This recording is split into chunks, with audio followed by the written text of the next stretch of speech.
আসন্ন জাতীয় নির্বাচন উপলক্ষে যৌথ বাহিনী সারা বাংলাদেশে অভিযান পরিচালনা করতেছে। সেই অভিযানের প্রেক্ষাপটে আজকে রাত্রে 2টা থেকে বাংলাদেশ সেনাবাহিনী 11 প্রতিরোধ ডিভিশন 40 বীর বগুড়া সেনানিবাস অভিযান পরিচালনা করে শাহজাহানপুর থানাধীন সাবরুল বাগনাপাড়া গ্রামে আতিক পিতা মনসুর রহমান এর বাড়িতে অভিযান পরিচালনা করলে করার সময় আতিক পাশের বাড়িতে পালায়া যায়। পরে সেনাবাহিনী তাকে গ্রেপ্তার করতে সক্ষম হয় এবং তার জিজ্ঞাসাবাদে রাত্রে 2টা থেকে সকাল 9টা পর্যন্ত অভিযান পরিচালনা করে। তার তথ্য দেওয়া মতে বাড়ির ছাদের উপর থেকে একটি পিস্তল, একটি ম্যাগাজিন, সেন্ডাউন গুলি এবং শটগানের 11টি কার্তুজ এবং দেশীয় অস্ত্র উদ্ধার করে, যার মধ্যে 2টি পাসপোর্ট এবং ভুয়া একটি সাংবাদিক কার্ড, একটি টাচ ফোন এবং মাদক সেবনের কিছু আইটেম উদ্ধার করে, যা আইনগত প্রক্রিয়া চলমান।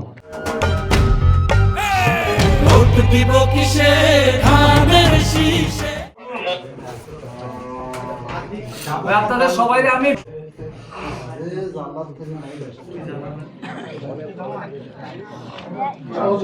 বলতে গেলে এবং তারা এই অভিযান খুবই চলমান রয়েছে। তবে এই যে অভিযান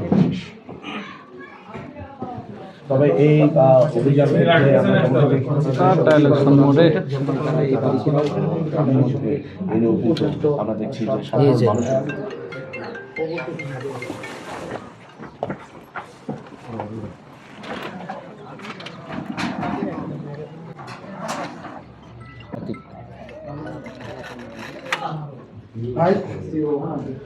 কথা কবি